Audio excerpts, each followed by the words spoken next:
Agora, uma das regras mais importantes na derivação, que a gente chama de regra da cadeia.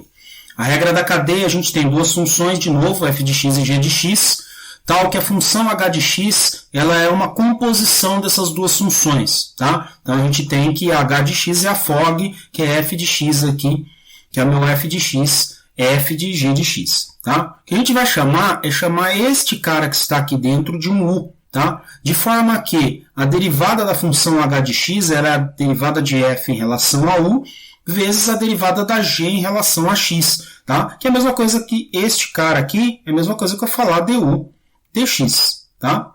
Vejam bem. Então, por exemplo, eu tenho que derivar e elevado a x² mais 1. Vejam que pelas regras de derivação, eu não sei derivar a e elevado a x² mais 1. No máximo, eu sei calcular a derivada de f de u, tá? De e elevado a u. Tá? E essa derivada aqui, df du, a gente sabe que é simplesmente e elevado a u. A exponencial com um argumento simples. Agora, esse argumento x² mais 1, eu não sei. Tá? Então, beleza. Agora, o que eu preciso? Segundo a regra, eu preciso derivar o u em relação a x. Tá? Então, meu u em relação a x vai dar simplesmente 2x. Então, quem que vai ser a minha derivada?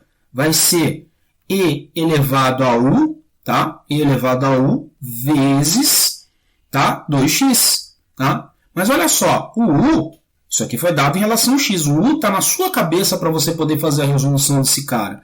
Então, eu tenho que colocar o que ele é na verdade. E elevado a x² mais 1, tá? Vezes 2x, tá? Então, por exemplo, se eu tivesse que derivar, tá? Então, por exemplo, eu tivesse que derivar um f de x é igual a e elevado a 2x. Percebam que eu não sei derivar e elevado a 2x, tá? No máximo, eu chamo isso aqui de u, tá? E aí eu sei derivar e elevado a u, tá? Então, a minha derivada aqui ficaria como? Minha derivadinha ficaria exponencial de u, que é exponencial de 2x, e a derivada do 2x, vezes a derivada do 2x. A derivada do 2x é 2. Tá? Vamos pensar que eu tenho que fazer a derivada de e elevado a menos x. Tá? Mesma coisa. Não sei quem que é a derivada desse cara. Então, faço f' de x, vai ser a derivada, chamo isso aqui de u. Tá? Então, vou ter e elevado a menos x vezes a derivada do menos x, que no caso é menos 1. Tá? Então, aqui a gente tem alguns exemplos aí de como utilizar a minha regra da cadeia. Tá? Então, quando eu tiver uma função composta, eu somente consigo derivar utilizando a regra da cadeia aqui dessa forma. Vamos ver uns exemplos mais complexos? Então, vamos lá. Eu vou chamar este cara aqui de u. Tá? Então, vamos lá. A derivada disso aqui, então, meu dy, meu y', tá? Ele vai ser, então, dy du vezes du dx. Tá? Então, vamos fazer a derivada de cada um. Bom, o meu dy du, lembra-se que meu y, né, ele é ln de u, quando eu faço esse cara. Ah, eu sei fazer a derivada do ln de u? Sei, é 1 sobre u. Tá? Como u é uma coisa que está na sua cabeça para você poder fazer a derivada, você tem que substituir. Ou seja, se o u é esse trambolho todo, você vai ter que colocar aqui, ó, x² menos 1 mais 1. Então, essa é o dy du. Agora, o que eu preciso? Então, o primeiro passo eu já consegui, que é calcular esse cara. x² menos 1 mais 1. O preço que eu pago ao fazer essa derivada é multiplicar pela derivada desse cara aqui, a derivada do u. Tá? Então, eu preciso do du dx. Tá? O meu du dx ele vai ser o quê? Bom, ele vai ser a derivada disso aqui, mas percebam que, olha só, regra da cadeia dentro da regra da cadeia. Tá? Porque eu não sei fazer a derivada da raiz de x² menos 1. Mas eu sei fazer a derivada da raiz de alguma coisa. Qual que é a derivada da raiz de alguma coisa? A gente já viu. 1 sobre 2 raiz desta coisa. no caso, x ao quadrado menos 1. Preço que eu pago? A derivada agora multiplicar pela derivada de x ao quadrado menos 1, que é 2x. Mais regra da soma, mais a derivada do 1, que é 0. Tá? Portanto, eu vou ter o quê? Esse 2 e esse se cancela com esse, eu vou ter x sobre a raiz quadrada de x ao quadrado menos 1. Tá? Que entra justamente aqui. X sobre a raiz de x ao quadrado menos 1. Tá? Ou seja, essa derivada fica x raiz de x ao quadrado menos 1, que multiplica a raiz de x ao quadrado menos 1 mais 1. Tá? Então, essa é a minha derivada. Vamos pegar, por exemplo, essa outra função. Y é elevado a t cosseno de t ao quadrado. Tá? Para poder fazer, eu não sei fazer a derivada desse cara, mas eu sei fazer a derivada da exponencial de alguma coisa. Tá? Derivada da exponencial de alguma coisa, a gente sabe que é e elevado a u. Tá? E elevado a u, então, e elevado a t cosseno de t ao quadrado. Tá? Vezes, agora eu tenho que derivar t cosseno de t ao quadrado. T e cosseno de t ao quadrado são duas funções distintas. Tá? Produto de duas funções. Então, abro parênteses. Tá? Como que é a regra do produto, galera? Derivada do primeiro vezes o segundo mais o primeiro, derivada do segundo. A derivada do cosseno é menos seno. Mas olha só. Então, aqui, de novo, vou ter que aplicar uma regra da cadeia dentro da outra.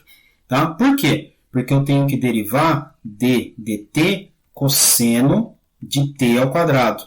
Tá?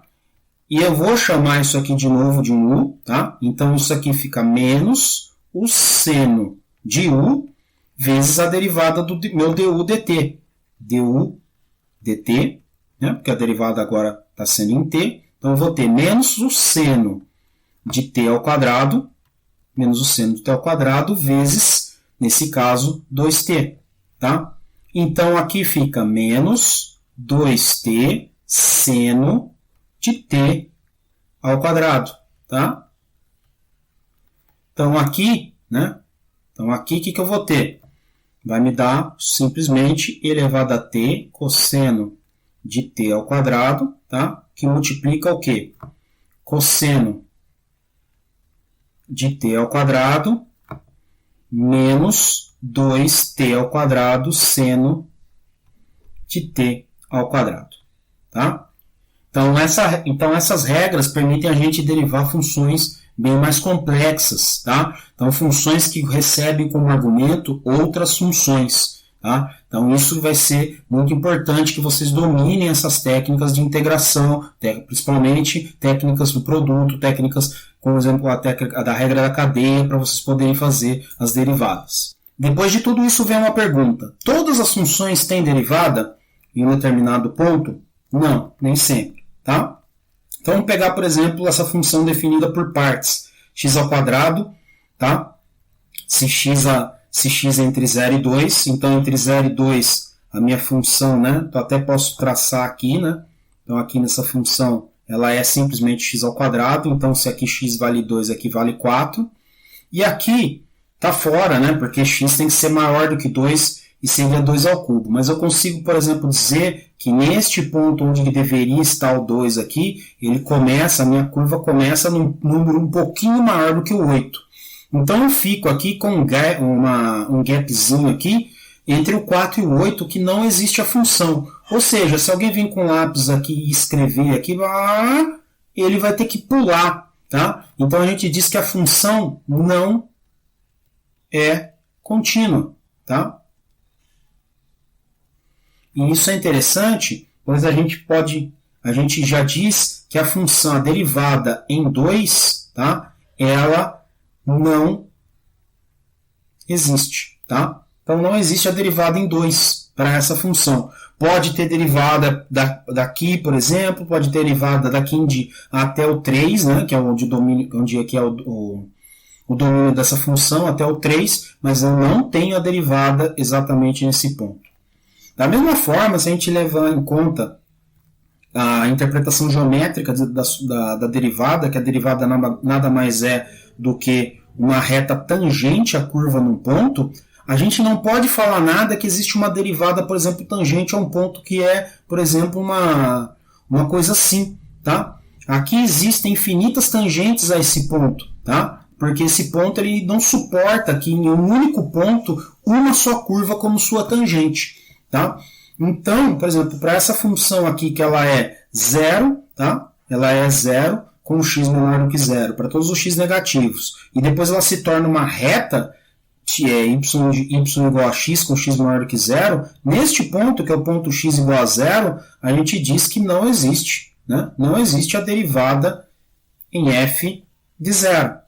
Da mesma forma, por exemplo, como a função módulo de x, ou mesmo a função raiz de x, que tem essa cúspide aqui, esse pedaço aqui, eu não consigo, esse lugar aqui não é suporte para uma reta tangente. Então, pela interpretação geométrica, eu já vejo que não é possível ter uma derivada, tá? Nesse ponto, tá? Apesar que posso ter derivada aqui, posso ter derivada aqui, posso ter derivada daqui em diante, mas neste ponto específico, ou neste ponto específico, eu não consigo ter derivada. Da mesma forma, se eu pegar a função, peguem a função f de x é igual a raiz cúbica de x menos 2. Tá? Pela regra da cadeia, eu vou chamar isso aqui de u. Tá? Então, meu df deu x. Tá? Então, isso aqui é a mesma coisa que eu tiver u elevado a 1 terço. Tá? Então, qual que é a derivada disso aqui? 1 terço de u elevado a menos 2 terços. Vezes, tá? A derivada do x menos 2. A derivada do x menos 2 é simplesmente 1. Tá? Então, o que eu vou ter aqui? 1 terço, tá? De 1 sobre, tá? Como eu tenho aqui, esse cara é a raiz cúbica do x menos 2, que é o meu u, tá? Elevado ao quadrado, tá? Então, essa é a minha função. Notem que em x igual a 2, tá? A derivada de f de dx, tá? Em x igual a 2, ela não existe, tá? Porque, olha só, se x igual a 2, eu vou ter o denominador igual a 0, tá? Então, o que acontece aqui? Geometricamente, eu já vejo, tá? Que essa derivada aqui, na verdade, nesse ponto, é um ponto que a gente chama de um ponto de inflexão. E essa derivada aqui, ela tem valor, né? Ela tem, assim, essa reta tangente a esse ponto, ela teria inclinação infinita, tá? Porque conforme eu vou me aproximando de valores próximos de 2, isso aqui vai ficando um número muito pequeno, e um cara dividido por um número muito pequeno vai me dar um cara muito grande, tá? Então, esse cara aqui, então, se uma inclinação aqui se torna se a gente a inclinação é justamente próxima da tangente, isso aqui seria próximo da tangente de π sobre 2, tá? Está sendo aqui, mostrado aqui. Então, a gente vê outro caso também, né, no caso de uma inflexão aqui dessa forma, que não existe a derivada. Tá? Então, não existe a derivada em x igual a 2 para esse caso.